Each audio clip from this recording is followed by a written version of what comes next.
हाय, hello, नमस्ते सर्वांना. नमस्कार. चला तर वळूया आपल्या स्टोरीकडे, जिचं नाव आहे गोंधन भाग 5. आता चंद्रभान सकाळ झाली तरी जणाला मिठीतून सोडत नव्हता आणि जना म्हणाली, अहो सोडा की, सगळे उठतील, पोरंसुद्धा उठतील, त्यांच्या शाळेची तयारी करून द्यावी लागेल, तुमची न्याहारी बनवावी लागेल. ही सगळी कामं सरस्वतीताईनं माझ्यावर सोपवलीत, माहीत आहे ना.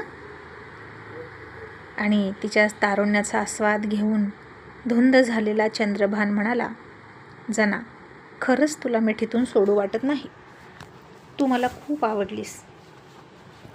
असं म्हणून त्यानं पुन्हा तिला विवस्त्र अवस्थेत ब्लँकेटच्या आतमध्ये घेतली.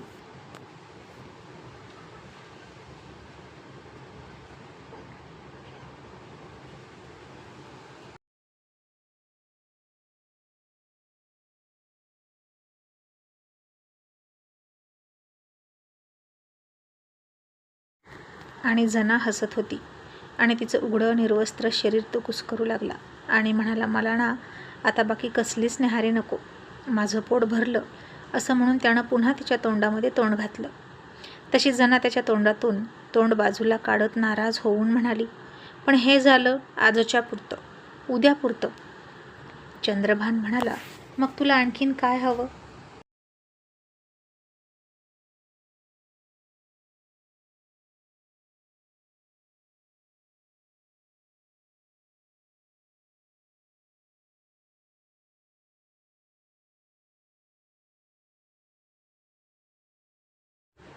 जना म्हणाली, तुम्हाला तेवढं पण कळत नाही बाई की मला आणखीन काय हवं. एका दिवसानं 2 दिवसांनी काय होणार आहे, त्यानंतर पुन्हा काय, पुन्हा माझ्या वाटेला तसंच एकटेपण येणार.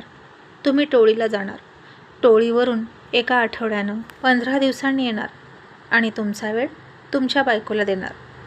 आणि मग आता मला पुन्हा एकटं पण सोसावं लागणार, रात्र रात्र एकटीनं जागून काढावी लागणार. पण खरं सांगू का, मला आता पुन्हा त्या एकटेपण नाही सोसायचं. मला एकटीनं त्या खोलीत नाही राहायचं आणि ती खोली मला खायला उठते आणि आता तुमच्यापासून मी दूर नाही राहू शकत. असं म्हणून तिनं पुन्हा चंद्रभानच्या भारदस्त छातीवर तिचं डोकं टेकवलं आणि रडायला लागली.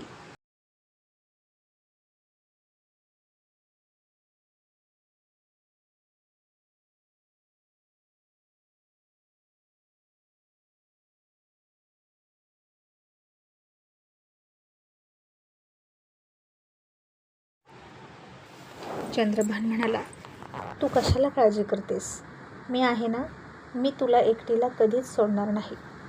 मी 3-4 दिवसाला घरी येतो, मग तर झालं. जना म्हणाली, घरी येणार तुम्ही, पण तेव्हा सरस्वतीताई असेल इथं आणि सरस्वतीताई आल्यानंतर हे सगळं बंद होणार, कारण तिला कळलं तर ती काय करेल याची मला भीती वाटते.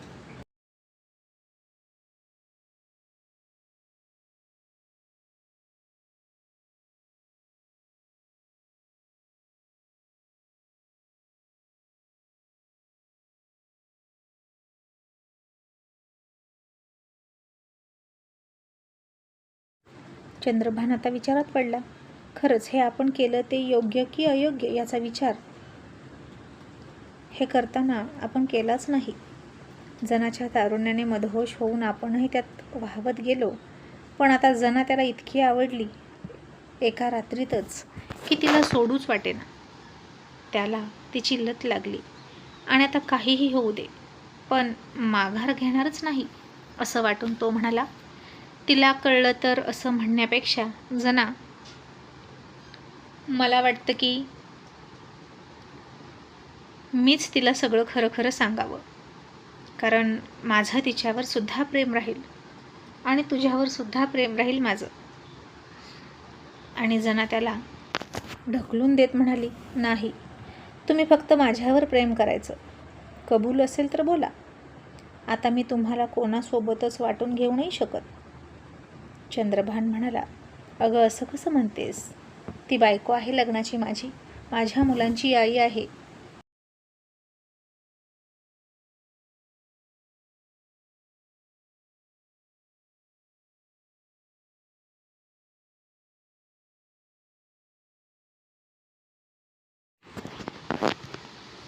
आणि जना म्हणाली, मग माझ्यासोबत लग्न करा.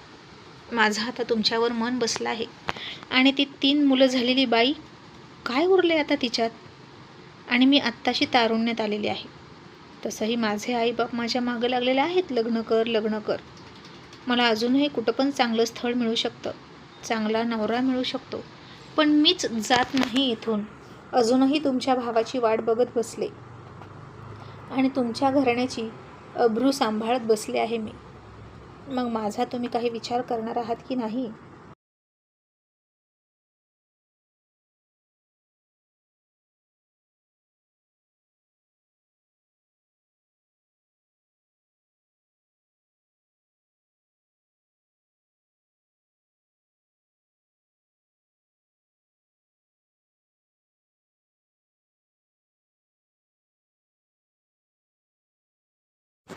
आणि चंद्रभान म्हणाला, जना, तिच्यात काही उरलं नसलं तरी लक्षात ठेव, ती माझ्या मुलांची आई आहे, ती माझी बायको आहे. मी तिला फसवणार नाहीच आणि मला तोही पाहिजे. तशी जना आता चिडली आणि म्हणाली, पण मी नाही आता सहन करू शकत. तुम्ही तिच्यासोबत असलेली, तुम्ही माझ्याकडेच यायचं. असू द्या, राहू दे तिला इथं, तुमच्या मुलांची आई आहे तर.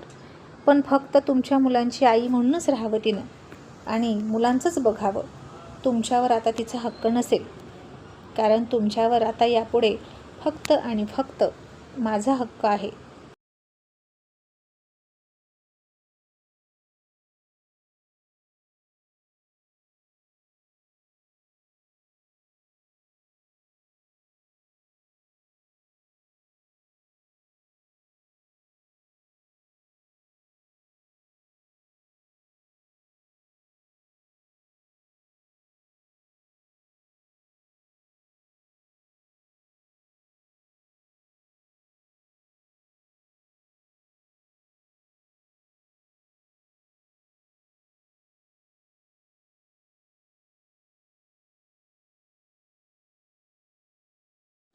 आणि आता या जणाला काय बोलावं हे चंद्रभानला कळेना.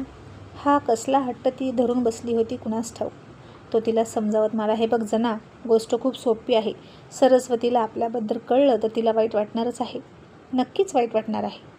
मी तिच्यावर अन्याय करतोय असंही तिला वाटेल. मी तिला कसाबसा समजावतो, पण तू जो हट्ट करतेस ना, तो जरा कमी कर. कितीही झालं तरी ती मुलांची आई आहे आणि तिला मी माझ्या आयुष्यातून एकदम असा तडकाफडकी काढूनही टाकून शकत. माझं ऐक, थोडं शांत राहा. आपण योग्य वेळ आली की योग्य निर्णय घेऊ आणि आपल्याला समाजाचा सुद्धा विचार करावा लागेल, समजलं? आणि आपलं हे नातं आत्ताच जगासमोर आणायला नको. मी तुला काहीही कमी पडू देणार नाही, हा माझा शब्द आहे, असं चंद्रभान तिला म्हणाला. आणि जना आता तेवढ्यापुरतं तरी शांत बसली. पण तिला आता चंद्रभानचा सगळ्याच्या सगळा मालकी हक्कच पाहिजे होता. घरातल्या तिजोरीच्या चाव्या ज्या सरस्वतीकडे असतात त्याही हव्या होत्या आणि तिला सरस्वतीची जागा घेऊन सरस्वतीचा वनवास घडवायचा होता.